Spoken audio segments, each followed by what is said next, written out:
Greetings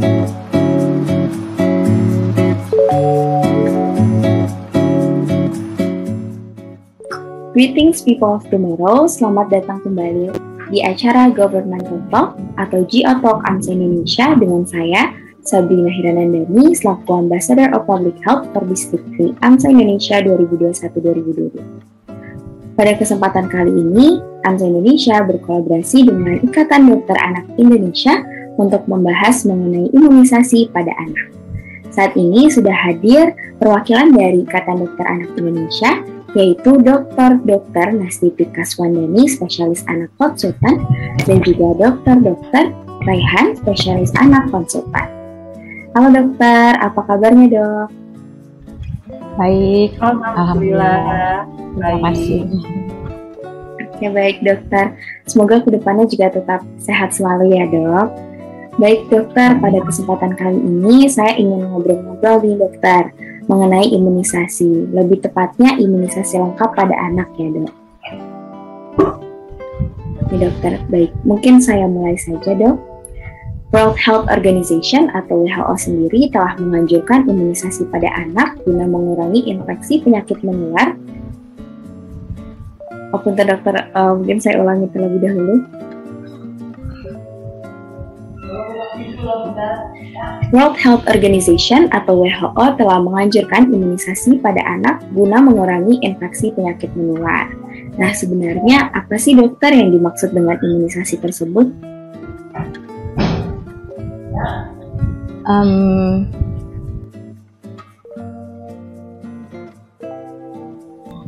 Jadi izin Dokter Nastiti, nanti mungkin disambung lagi ya.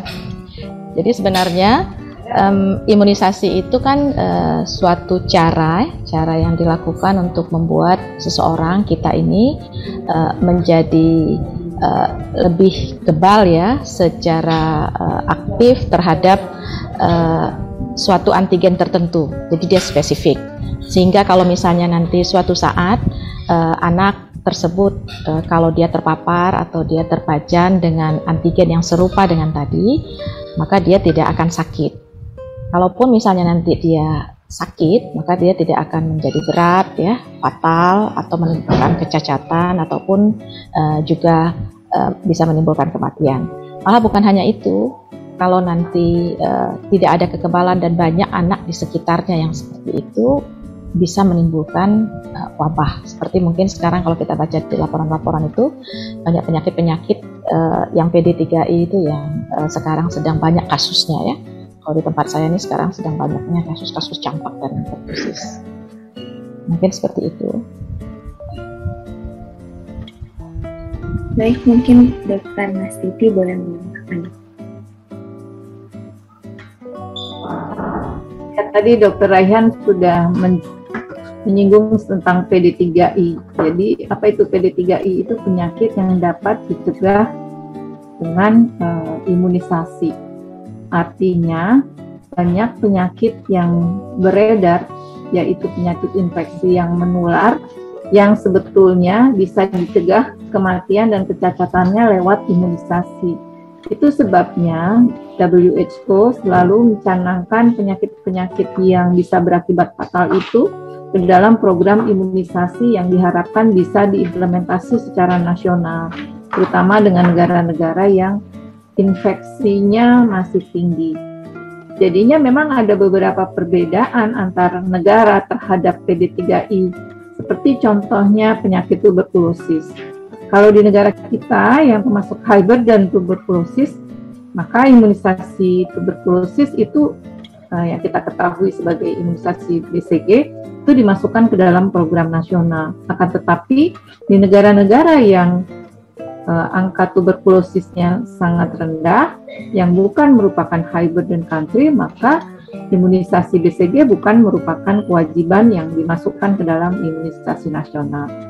Jadi memang PD3I ini melihat dari setting penyakit itu menjadi burden yang tinggi atau tidak di negara masing-masing. Demikian, Sabrina. Wah, begitu ya dok, ternyata definisi dari imunisasi. Baik dokter, kalau begitu, Memangnya apa saja sih dok, jenis vaksin yang harus diberikan kepada anak kita? Seperti yang disampaikan oleh Dr. Nastiti tadi, kita jangan heran mungkin ya kalau membuka jenis-jenis atau rekomendasi imunisasi di satu negara berbeda dengan negara lain, atau yang di Indonesia juga misalnya berbeda dengan di negara lain. Ya. Jadi kalau ditanya apa yang jenis imunisasi apa saja, kalau secara umum tadi sudah pasti gini, penyakit-penyakit yang bisa yang bisa dicegah dengan imunisasi, terutama penyakit menular. Tapi kan ada juga yang sudah ada vaksinnya, karena belum semua penyakit-penyakit itu ada vaksinnya ya, belum semua kita dapat. Banyak kan yang seperti malaria kita belum punya. Nah di Indonesia seperti apa? Kalau rekomendasi dari Ikatan Dokter Anak Indonesia ada sekitar 15-an ya, termasuk ditambah sekarang dengan COVID. Jadi ada sejak lahir nih, dari mulai lahir sampai kemudian anak-anak ini beranjak anak ya, kemudian remaja ya, mulai dari hepatitis B ya, sejak lahir, kemudian dia juga mendapat polio, dilanjutkan kemudian ada BCG, setelah itu dia mendapat vaksin DPT, kemudian ada HIV, Haemophilus influenza tipe B, kemudian ada rotavirus, kemudian ada pneumococcus PCV yang kita kenal itu, ada GA ya, yang kita lihat ada program pemerintah di provinsi tertentu, varicella, tifoid, hepatitis A, kemudian juga dengue. Selain itu juga ada tadi polio saya belum sebutkan, dan yang terakhir adalah COVID. Ini bisa saja nanti terus menjadi berkembang ya. Memang kalau kita lihat di program, misalnya adik-adik ini nanti bertugas di puskesmas, kok tidak selengkap yang dikatakan tadi ya. Ada vaksinasi memang yang di cover oleh pemerintah, yang tadi di rekomendasi yang dikatakan oleh IDAI itu belum seluruhnya ada, tetapi penyakit-penyakit tersebut itu memang ada di sekitar kita, itu masih menjadi transmisi atau penularannya menjadi masih banyak. Tapi insya Allah mungkin dengan makin kuat negara kita, ekonomi dan lain sebagainya, ini pun mau ada penambahan ya Dr. Nastiti ya, untuk program nasional vaksinasi yang sebelumnya itu tidak kita dapatkan atau kita jumpai di puskesmas atau fasilitas kesehatan yang mendapat bantuan vaksinasi dari pemerintah. Itu mungkin Sabrina. Oke, baik dokter. Mungkin dari Dokter Nastiti ada yang ingin ditambahkan, dok? Kira untuk jenis-jenis vaksin tadi terkait dengan jenis antigennya sudah dijelaskan oleh Dr. Raihan ya dengan lengkap. Tapi ada juga yang membagi jenis vaksin itu berdasarkan apakah vaksin yang diberikan itu bisa berupa vaksin hidup yang isinya kuman atau bakteri yang masih hidup yang dilemahkan, atau kuman atau virus itu sudah mati, atau komponen dari mikroorganisme tersebut. Itu jenis-jenis vaksin yang dilihat dari apakah itu mengandung komponen mikroorganisme yang hidup tetapi sudah dilemahkan, atau partikel yang mati. Kemudian bisa juga kalau kita melihat dari jenis vaksin, cara pemberiannya ya, ada yang diberikan secara suntikan intramuskular, subkutan, atau intrakutan atau intradermal. Ada juga vaksin yang diberikan dengan cara ditetes atau oral. Jadi itu bisa juga dikategorikan jenis-jenis vaksin berdasarkan rute pemberian vaksinnya. Kalau yang antigen tadi sudah dijelaskan secara lengkap oleh Dr. Raihan ya. Oke, baik dokter, terima kasih. Wah, ternyata banyak sekali ya dokter jenis-jenis vaksin. Memangnya dokter dari jenis-jenis vaksin yang sudah dokter sebutkan tadi, apa saja dokter penyakit yang dapat dicegah melalui vaksinasi tersebut? Mungkin boleh disebutkan satu persatu begitu.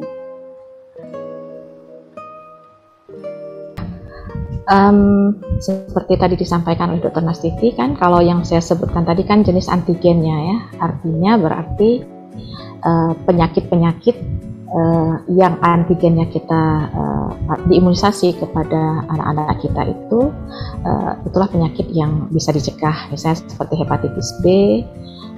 Imunisasi hepatitis B berarti mencegah hepatitis B ya, yang kalau dia nanti bersifat kronik kan bisa menjadi, karena dia aktif kan, bisa menjadi sirosis yang ujung-ujungnya nanti hepatoma hati. Kemudian ada tadi polio, kita tahu kan, polio yang penyakit lumpuh layuh itu, lumpuh. Kemudian BCG, tuberkulosis yang disampaikan tadi oleh Dr. Nastiti di negara kita itu masih tinggi ya. Kemudian DPT itu berarti difteri, masih ada di tempat kita.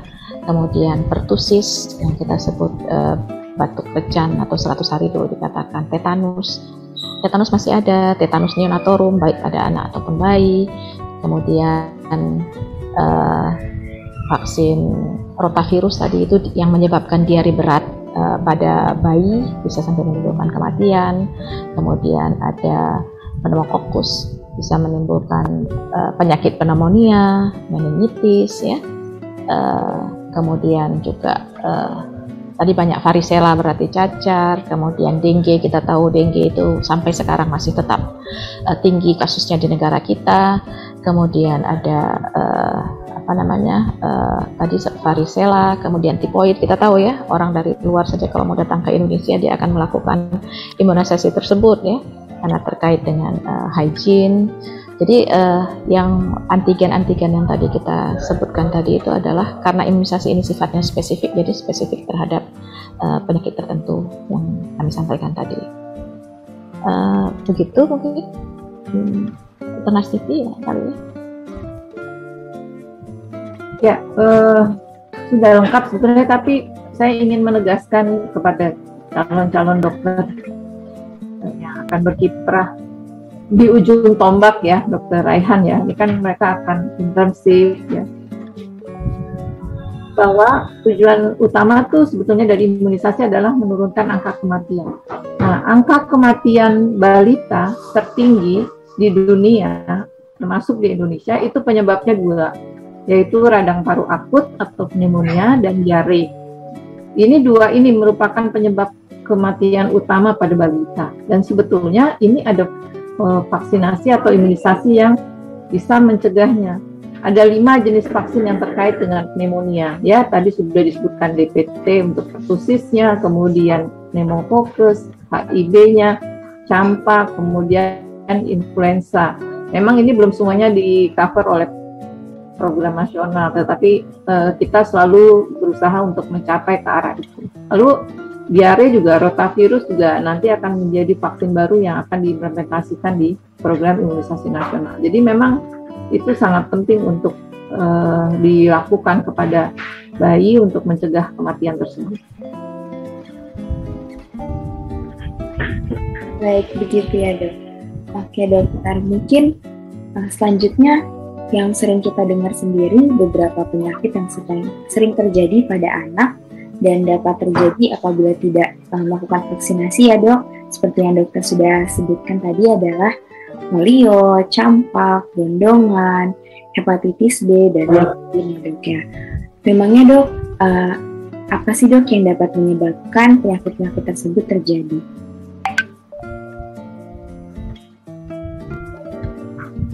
Ya mungkin secara umum ya siapapun kita bisa terkena penyakit pada saat imunitas kita itu dalam kondisi yang tidak baik ya. Masalahnya yang paling berat itu sering adalah pada bayi dan anak-anak ya, karena kondisi imunitasnya karena secara fisiologis dia memang rendah. Dan penyakit-penyakit tersebut karena cakupan imunisasi di negara kita itu masih rendah, kurang saja dari 60% itu akan menimbulkan wabah. Artinya dia akan menyebar luas dengan cepat ya. Dan kelompok ini, bayi dan anak-anak adalah kelompok yang rentan. Jadi kita sering biasanya ya, adik-adik juga nanti kalau pas jadi dokter kok sedang musim campak, sedang musim varicella ya, karena penyebar luasannya itu cepat dan luas. Nah, jadi ini seperti lingkaran setan jadinya ya. Kalau misalnya kita tidak melakukan upaya pencegahan tadi, padahal kita sudah punya vaksinnya, maka kasus akan meningkat. Kemudian pada anak-anak yang punya imunitas rendah, ditambah dia mungkin punya komorbid ya, dan karena penyakit ya atau virus bakteri tersebut yang kita tidak tahu bagaimana virulensinya ya, bagaimana beratnya, kalau menimpa dia bisa menimbulkan hal yang lebih fatal. Nah, kalau kita melakukan imunisasi atau melakukan vaksinasi, kita juga sekaligus tidak hanya membuat anak tersebut menjadi kebal, tetapi juga bisa memutus mata rantai atau transmisi tadi. Sehingga kalau cakupannya makin tinggi, makin banyak anak yang terimunisasi, penyakit tersebut bisa tidak ada. Contoh eradikasi kita menyebutnya. Contoh seperti cacar yang sudah musnah di muka bumi itu. Ini kan adalah salah satu harapan dan prestasi besar yang membuat kita punya harapan untuk melakukan eradikasi pada penyakit-penyakit yang bisa dicegah dengan imunisasi, sehingga kita tidak bisa bekerja sendiri. Jadi semua negara pun yang ada di dunia ini harus bekerja bersama-sama meningkatkan cakupan tersebut agar kemudian kita bisa terbebas dari penyakit-penyakit tadi.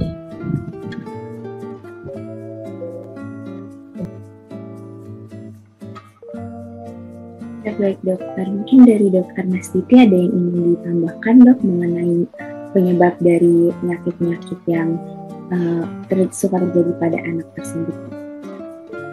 Saya kira sudah lengkap penjelasannya Dr. Raihan. Baik dokter, saya izin lanjut ke pertanyaan selanjutnya saja ya dok. Mungkin bisa dimulai dijawab dengan dokter Nastiti. Baik dokter, jika dari yang dokter jelaskan barusan, selanjutnya bagaimana memangnya dok cara kerja vaksin pada anak tersebut?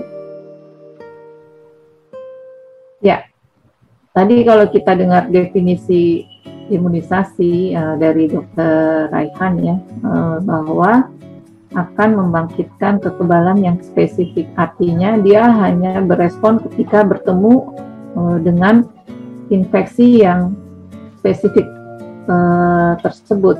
Misalnya kalau vaksin untuk tuberkulosis, maka dia ditujukan untuk melindungi anak dari tuberkulosis.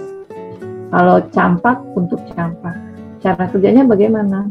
Nah, pada saat dilakukan imunisasi, maka biasanya bisa disuntikkan atau diteteskan. Maka tubuh akan diberikan komponen atau partikel dari virus atau bakteri yang tidak berbahaya ke dalam tubuh si anak untuk kemudian merangsang imunitas untuk mengenali bahwa partikel atau protein atau komponen dari mikroba itu merupakan musuh yang harus dikenali, dan nanti ketika dia akan datang lagi dia harus diserang. Proses pengenalan antigen oleh sistem imun ini akan menjadi suatu sel memori yang akan diingat oleh sistem imunitas tubuh, sehingga ketika suatu saat anak yang sudah diimunisasi itu terkena dari kuman atau bakteri yang serupa, maka tubuh itu bisa melakukan perlawanan karena sudah mempunyai sel memori yang mengenali kuman atau virus tersebut sebagai musuh yang harus diserang, yang dimatikan, sehingga kita atau anak yang sudah diimunisasi itu bisa terhindar dari penyakit infeksi tersebut. Ataupun ketika imunisasi itu tidak sepenuhnya melindungi dari infeksi, paling tidak ketika timbul infeksi, gejalanya menjadi lebih ringan. Itu yang kita lihat pada fenomena COVID sekarang ya. Tidak sepenuhnya melindungi dari infeksi COVID, akan tetapi sudah sangat terbukti bahwa imunisasi itu bisa mengurangi keparahan dari penyakit infeksi yang ditimbulkan ketika kita sudah diimunisasi. Mungkin begitu yang bisa saya sampaikan. Mungkin Dr. Raihan bisa menambahkan.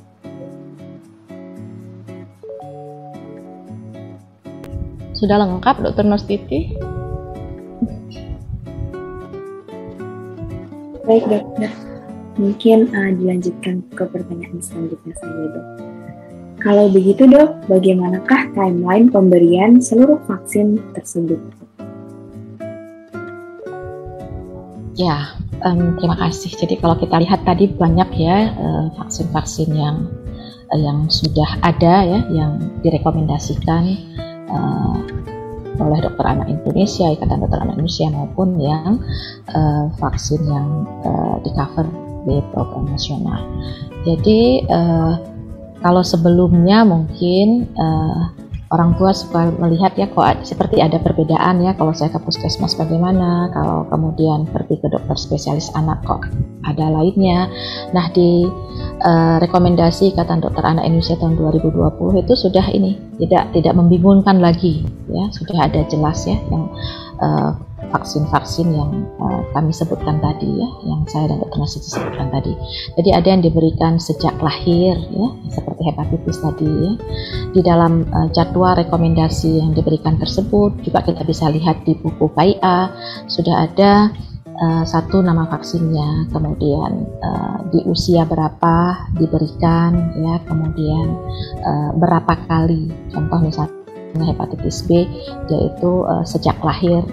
Jadi dalam 24 jam pertama, kemudian dia ada karena harus disesuaikan juga jadwal tersebut dalam vaksin kita kan tidak cuma satu ya.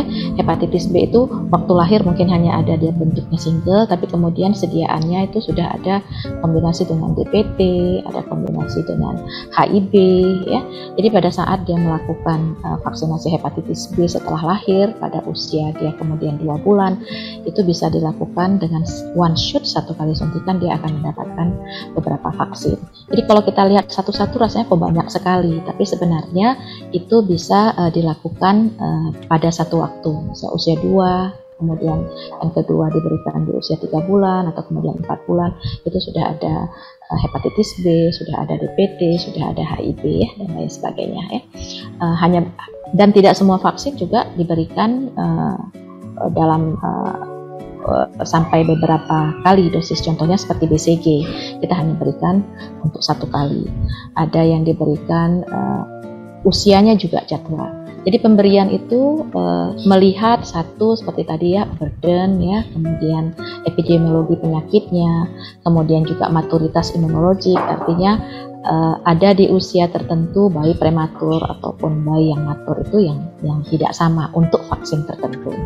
Ada juga karena misalnya dia mendapat atau sudah punya antibodi terhadap penyakit tertentu dari maternal ya, dari ibu pada saat dia janin, yang kadarnya masih tinggi untuk usia tertentu, sehingga pada saat kalau kita melakukan vaksinasi justru hasilnya bisa menjadi kurang memuaskan. Contoh misalnya seperti vaksin campak, dia kan tidak diberikan pada saat lahir ya, baru diberikan direkomendasikan usia 9 bulan. Jadi jadwal dan timeline tersebut itu memang sudah diatur, tapi dasarnya seperti tadi itu, kematangan imunologik, maturitas imunologik, kemudian ada yang burden, kemudian adanya juga antibodi maternal yang masih ada. Dari mana kita tahu hal tersebut? Dari penelitian yang ada baik di dalam maupun di luar negeri, kemudian dari laporan-laporan di luar negeri, ada yang dari WHO, ada yang dari epidemiologi, termasuk untuk timeline kalau kita melakukan booster. Kalau kita ingat, dulu kan kalau kerja di puskesmas nggak tahu ya, misalnya DPT itu ternyata ada booster, rekomendasi dokter anak mengatakan ada booster, tapi berdasarkan hasil penelitian ternyata didapatkan misalnya di usia 5 tahun ternyata titer antibodinya itu sudah rendah sekali atau bahkan hilang, sehingga diperlukan penguatan. Karena kalau kemudian itu tidak dilakukan, maka anak tersebut ya dalam ancaman seperti tadi ya, karena dia antibodinya, titer antibodinya menjadi rendah. Jadi itu dasar timeline untuk imunisasi atau vaksin tertentu dilakukan di usia tertentu, kemudian juga mungkin pengulangan atau booster atau diberikan 1 dosis atau lebih dari 1 dosis. Mungkin Dr. Nastuti bisa menambahkan lagi. Ya, mungkin sedikit saja mengenai jadwal ya. Mungkin teman-teman dari AMSA juga kalau berkomunikasi atau ada scientific meeting dengan anggota AMSA yang lain ya dari luar Indonesia, mungkin ketika membandingkan jadwal imunisasi loh kok tidak sama persis. Memang tidak sama persis antara satu negara dengan negara lain. Pun dengan WHO kita juga tidak sama persis. Akan tetapi rambu-rambu tadi harus dipenuhi. Ketika misalnya ada vaksin yang sesegera mungkin setelah lahir itu biasanya sama ya kita berikan. Kemudian minimal usia termuda pemberian vaksin itu kita juga harus penuhi. Saya tidak boleh vaksin diberikan sebelum usia kurang dari 6 pekan atau 6 minggu. Misalnya seperti itu, klausul-klausul yang harus kita penuhi. Jarak atau interval antara vaksin ke-1, ke-2 misalnya minimal 4 minggu atau 4 pekan itu juga harus dipenuhi. Jadi memang kadang-kadang ada perbedaan jadwal vaksinasi, tapi prinsip-prinsip pemberian vaksinasi itu tetap tidak bisa dilanggar, memenuhi kaidah-kaidah yang sudah diteliti ya oleh berbagai negara, oleh diteliti baik itu lokal maupun di luar ya, bahwa ada klausul-klausul yang harus dipenuhi. Jadi jangan bingung atau mengatakan oh ini salah jadwalnya, ini yang benar. Tidak, yang penting dia masih ada dalam rambu-rambu klausul-klausul pemberian vaksinasi.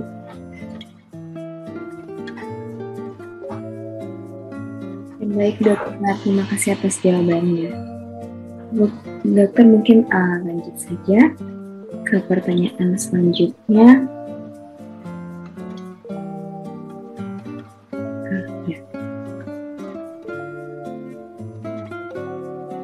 Ya. Bentar dok. Iya. Baik.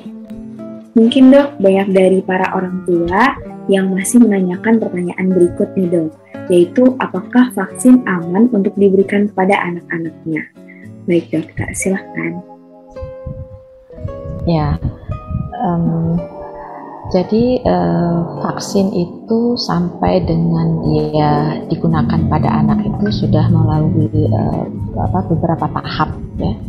Ada tahap preklinis ya, kemudian ada tahap kliniknya itu ada uji fase 1, fase 2, fase 3 ya, kemudian juga ada uji setelah dipasarkan pun, setelah digunakan pun masih tetap di dalam pengawasan. Jadi post marketingnya juga dilihat ya. Makanya kita punya juga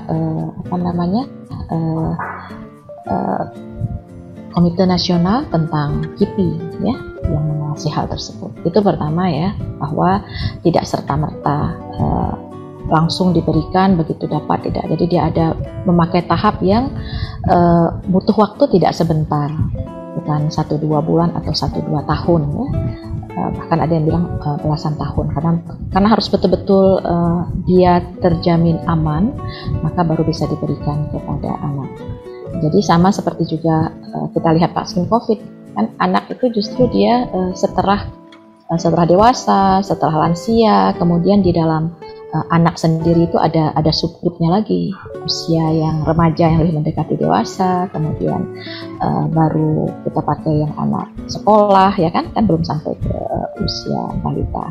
Jadi secara umum sebenarnya tidak hanya pada anak, tetapi juga produk vaksin itu sendiri dia sudah melalui uji dan kemudian tetap dipantau. Bahkan pada saat kita sudah melakukan pemakaian secara massal pun itu tetap ada pengawasan.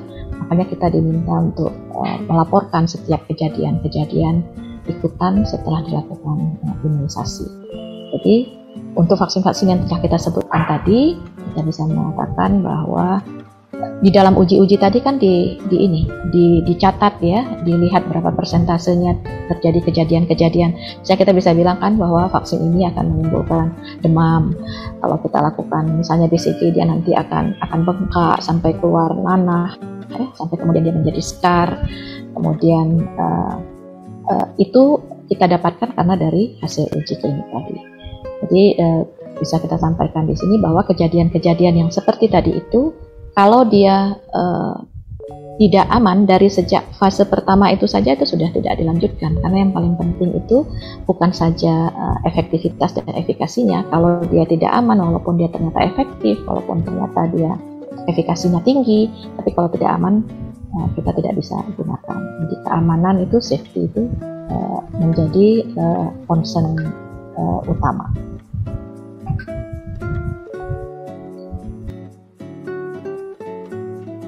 Baik, mungkin dari Dr. Nastiti ada yang ingin ditambahkan? Ya, tadi Dr. Raihan sudah menyinggung mengenai KIPI.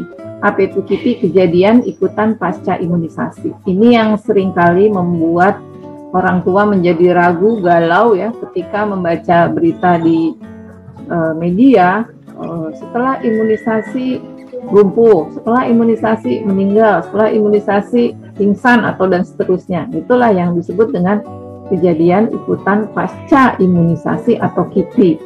Ternyata dari kajian yang dilakukan oleh Komite Nasional Pengkajian dan Penanggulangan KIPI atau kejadian ikutan pasca imunisasi, sebagian besar kejadian ikutan pasca imunisasi yang terjadi itu bukan disebabkan oleh imunisasi yang diberikan, tetapi paling banyak terjadi karena coincidence atau kebetulan, bahwa ketika sedang diimunisasi ternyata ada penyakit lain yang tidak terkait sama sekali dengan vaksin yang diberikan. Nah, tetapi karena itu menjadi berita di media, akhirnya viral, kemudian menimbulkan kekhawatiran. Oleh sebab itu sebetulnya laporan-laporan yang disampaikan oleh pemerintah melalui kajian dari Komnas KIPI ini menunjukkan bahwa sebagian besar yang dilaporkan itu merupakan coincidence dan sebetulnya vaksin yang diberikan itu aman. Kalaupun ada kejadian yang terkait reaksi vaksin, itu angkanya sangat kecil. Kadang-kadang tidak sampai 5 kejadian per 1 juta dosis. Itu pun belum tentu terjadi ya. Sehingga lebih banyak laporan-laporan itu sifatnya karena coincidence atau kebetulan. Tapi ini mesti kita sampaikan nanti sebagai dokter ya, kalau Anda bekerja di puskesmas, bahwa yang paling penting harus digarisbawahi bahwa vaksin itu jauh lebih tinggi manfaatnya daripada risikonya. Manfaatnya apa? Sudah melindungi jutaan dari penyakit infeksi yang mematikan, sementara reaksi vaksin itu hanya terjadi sedikit sekali frekuensinya. Begitu. Baik dokter, berarti dengan fase atau uji-uji fase tadi sudah dipastikan aman ya dok. Baik dokter, jadi dok, beberapa bulan silam saya sempat mendengar kabar mengenai vaksin palsu begitu dok. Nah mungkin dok, apabila anak kita mendapatkan vaksin palsu misalnya, bagaimana sih dok dampak dari pemberian vaksin palsu tersebut? Maka ada dampak tersendiri dok yang berbeda dengan vaksin aslinya. Mungkin saya jawab dulu ya, terkait beberapa berita, mungkin bukan beberapa bulan ya, beberapa tahun yang lalu juga sempat terjadi kehebohan mengenai vaksin palsu ya. Nah biasanya untuk yang membuat vaksin palsu ini, mereka kan membuat semirip mungkin dengan vaksin yang aslinya. Nah, biasanya vaksin yang asli itu kalau dari segi makroskopisnya bening, cairan bening. Jadi mereka mengisinya dengan biasanya larutan fisiologis yang tidak mengandung vaksin atau antigen yang diperlukan. Jadi sebetulnya dia tidak menimbulkan efek yang merugikan atau zat yang berbahaya. Biasanya yang diberikan hanya aqua untuk suntikan atau larutan fisiologis, tetapi dia tidak membahayakan. Hanya saja dia tidak bisa menimbulkan efek yang kita harapkan dari pemberian imunisasi, karena yang disuntikan bukanlah vaksin atau antigen yang diperlukan.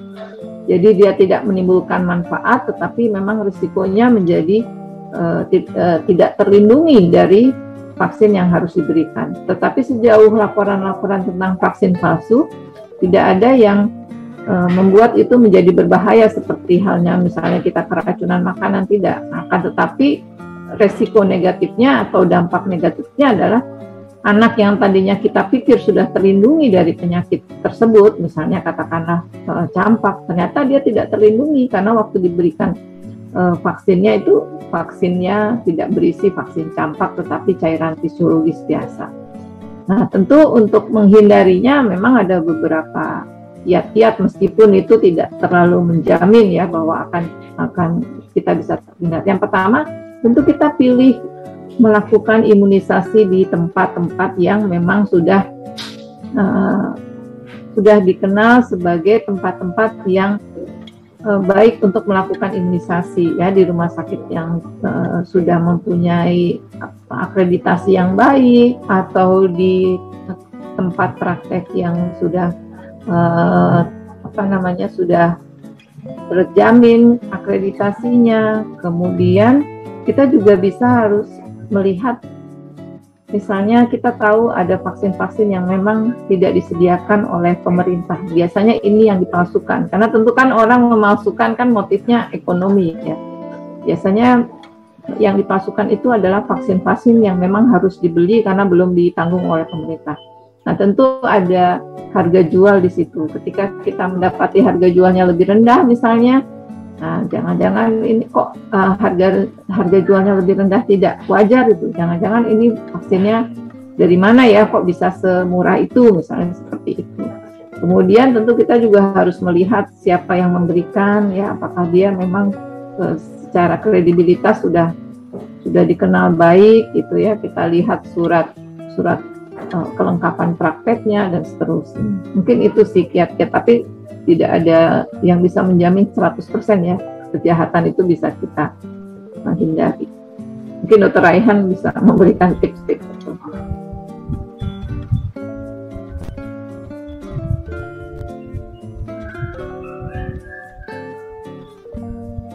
Ya, baik dokter, mungkin Dr. Raihan boleh menambahkan mengenai tips-tips tadi dok, agar kita terhindar dari penerimaan vaksin palsu mungkin. Iya, jadi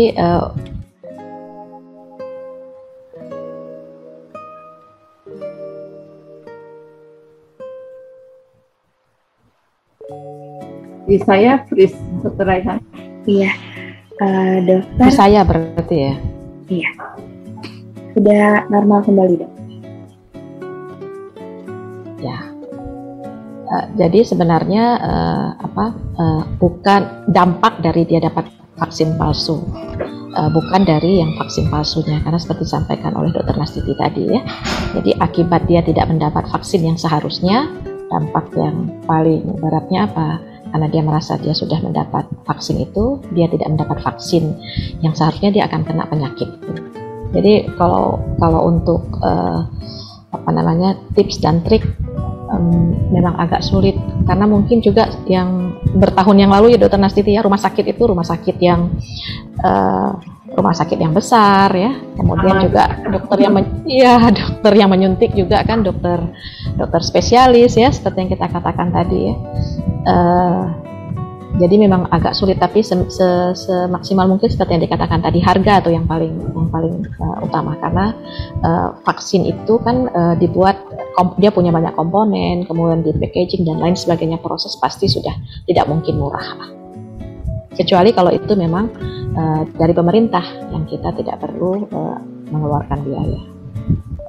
Jadi tadi sudah sangat lengkap disampaikan fenomena tersebut. Mudah-mudahan tidak ada lagi hal-hal seperti itu untuk tahun-tahun ke depan. Amin. Oke, baik dok. Mungkin dokter, selama masa pandemi ini tentunya orang tua turut merasakan rasa takut ya dok untuk keluar membawa anaknya ke posyandu begitu dok, dan cenderung malah mengundur waktu vaksinasi akibat takut terpapar COVID-19. Memangnya dokter boleh dijelaskan apakah bahaya yang dapat terjadi ketika seorang orang tua melewatkan atau mengundur vaksinasi pada anaknya? Mungkin boleh dari Dr. Raihan terlebih dahulu.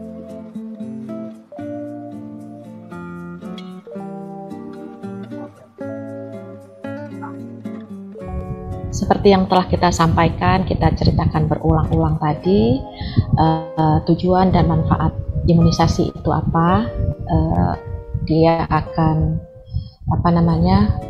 menurunkan burden, kemudian penyakit berat, ya, kecatatan, bahkan juga kematian, dan juga memutus transmisi, ya, penyebaran penyakit tersebut. Goal yang terakhirnya kalau bisa dia harus kita upayakan terjadi eradikasi.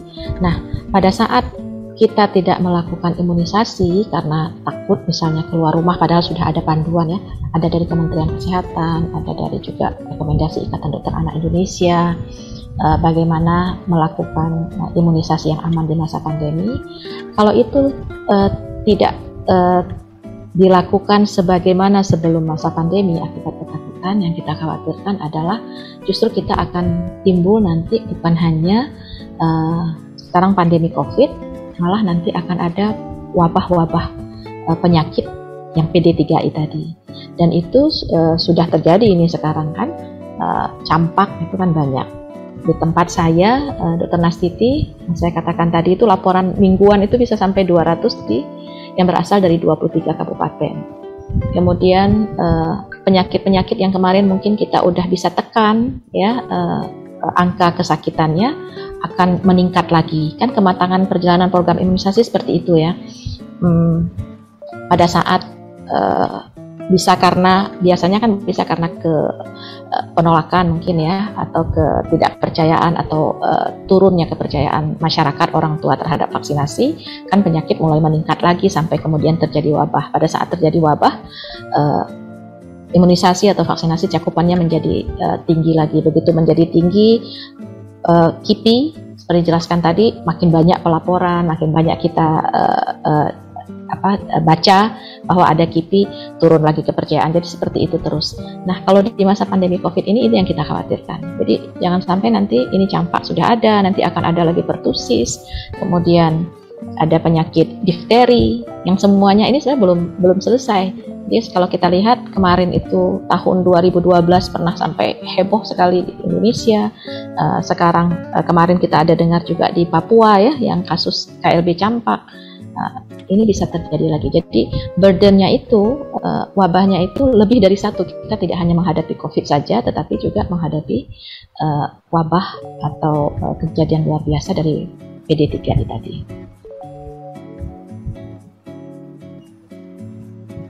Baik, terima kasih dokter atas jawabannya. Mungkin dari Dokter Nastiti ada yang ingin ditambahkan terlebih dahulu, dok?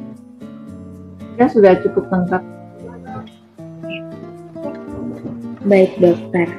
Nah dokter, misalnya apabila orang tua melewatkan jadwal vaksin anaknya tersebut, selanjutnya dokter, apakah dosis vaksin yang diberikan yang tertinggal tersebut terdapat perbedaan ataukah mendapatkan tata laksana yang berbeda di vaksin selanjutnya? Gitu, dok.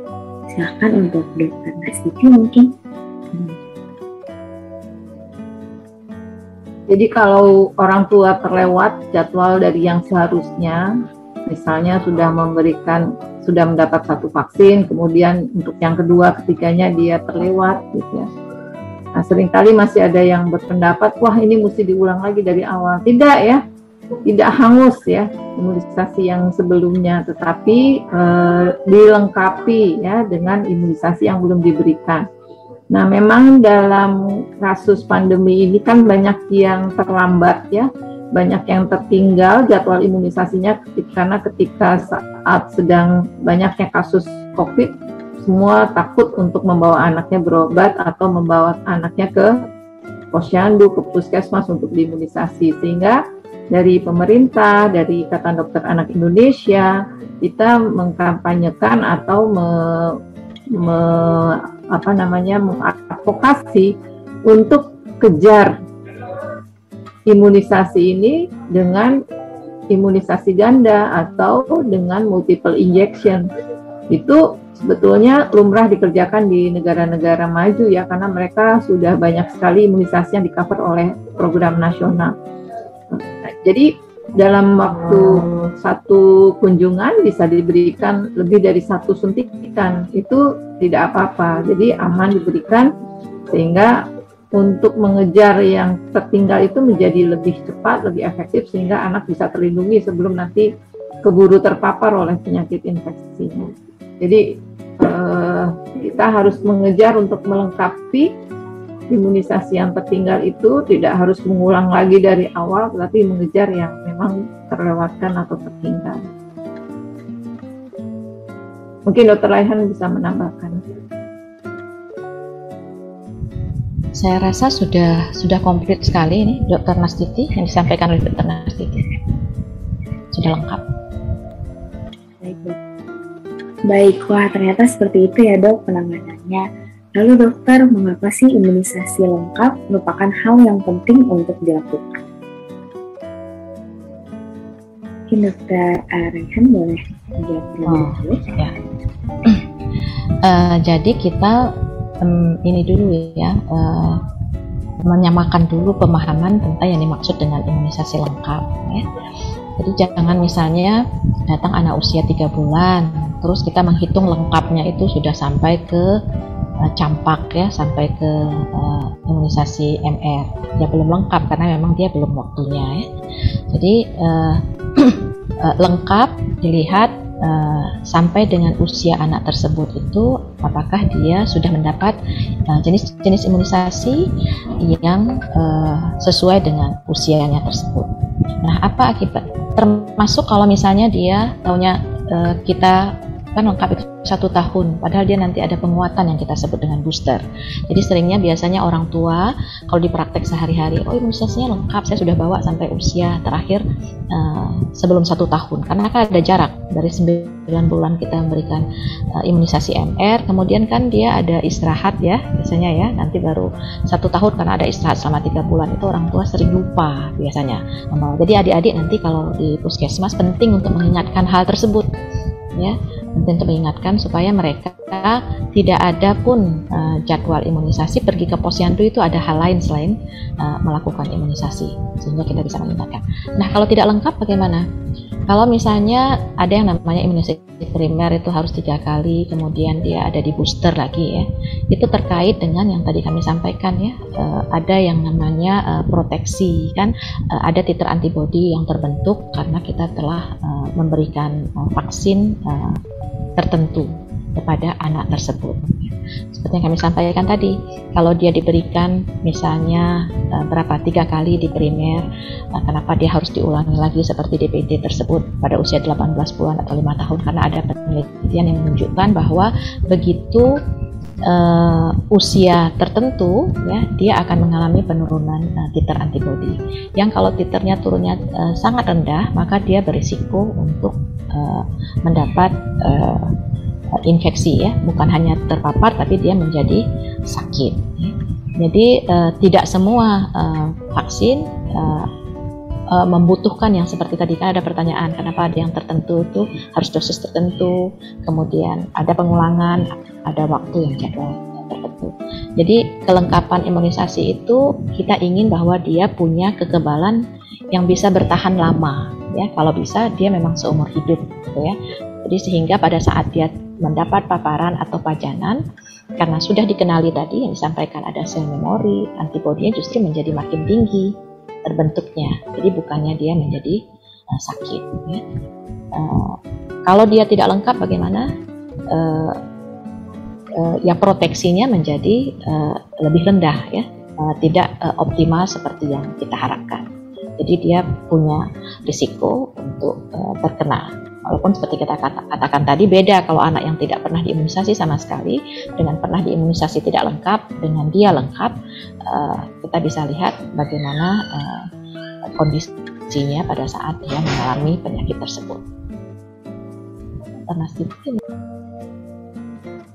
Ya, imunisasi yang lengkap itu tidak hanya memberikan keuntungan terhadap pribadi atau pasien yang diimunisasi saja. Mungkin pernah mendengar ya herd immunity. Artinya ketika masyarakat itu melakukan imunisasi lengkap sesuai dengan yang seharusnya, itu ada saja populasi atau kelompok-kelompok yang tidak diimunisasi karena tidak layak mendapat imunisasi terkait dengan misalnya kondisi medisnya. Misalnya, contohnya anak-anak yang dengan gangguan imunitas yang rendah, misalnya karena penyakit kanker atau karena penyakit imunitas lainnya seperti HIV, mungkin pada saat dia sedang turun imunitasnya, dia tidak boleh mendapatkan imunisasi campak karena campak itu kan virus hidup.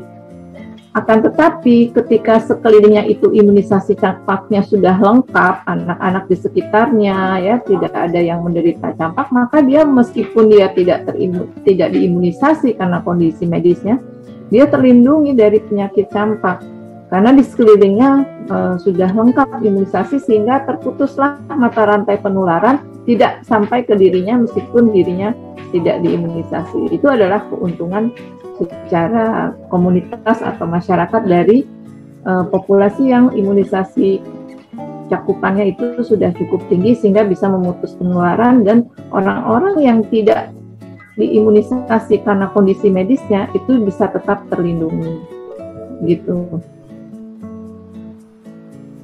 Baik, terima kasih banyak Dokter Nastiti dan juga Dokter Raihan atas jawabannya.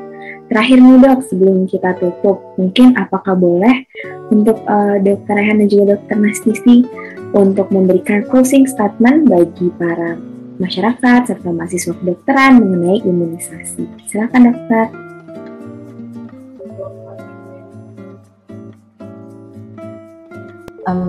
Jadi untuk adik-adik yang ada di AMSA, kita kan sudah belajar ya, kalau selama ini kita selalu bilang pencegahan lebih baik daripada mengobati. Ini adalah pencegahan yang penting dan suatu kesuksesan besar ini ya, imunisasi. Jadi kita ada harapan untuk untuk memutus mata rantai penyakit infeksi menular yang bisa menimbulkan kecacatan, kematian, dan sakit berat termasuk wabah ya.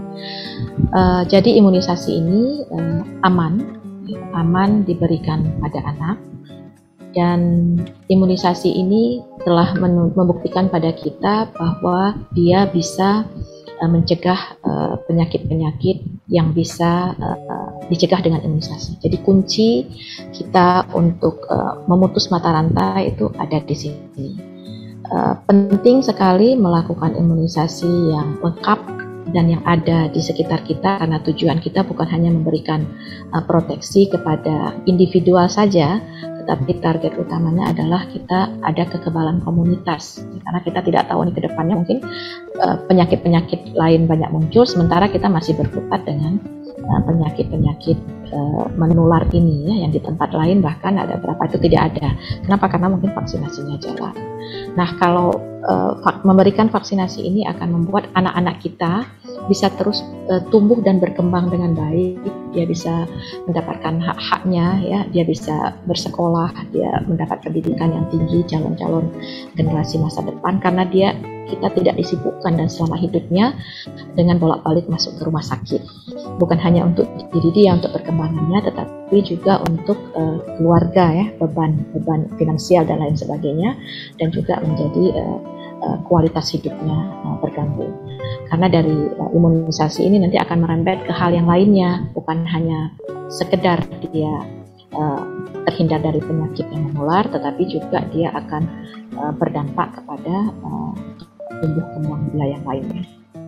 Jadi mari ini mengingatkan kita kembali dalam pekan imunisasi dunia ini bahwa imunisasi itu sangat penting, dan kita kampanyekan, termasuk adik-adik ini yang menjadi garda terdepan. Jangan pernah putus asa, jangan melihat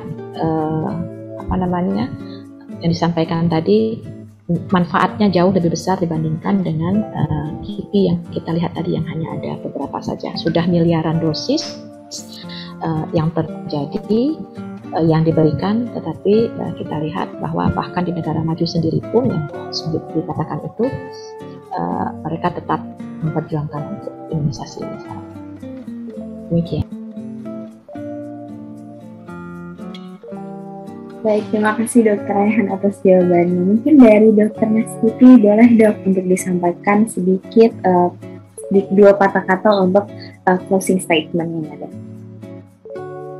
Ya, closing statement saya mungkin singkat ya, sesuai dengan temanya World Immunization Week ya, bahwa long life for all, vaccine saves lives ya.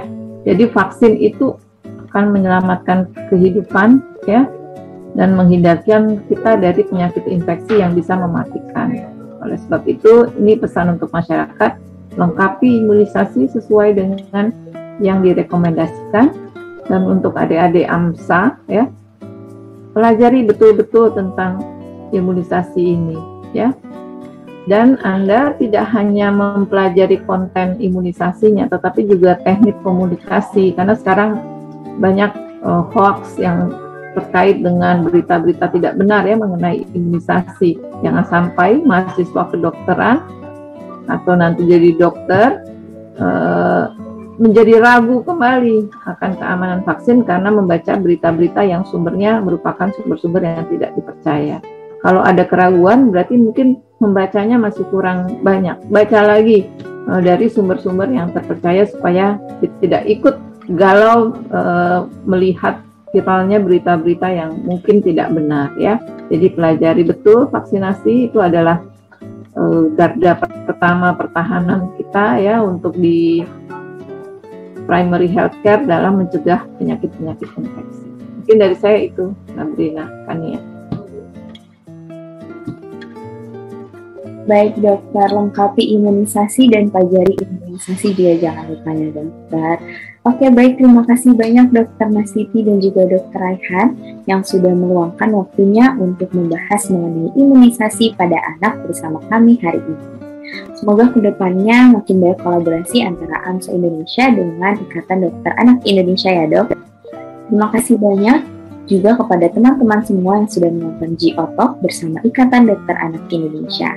Jangan lupa untuk menonton G-Otalk series lainnya. Amplifying Courage, Advancing Capabilities, Viva AMSA.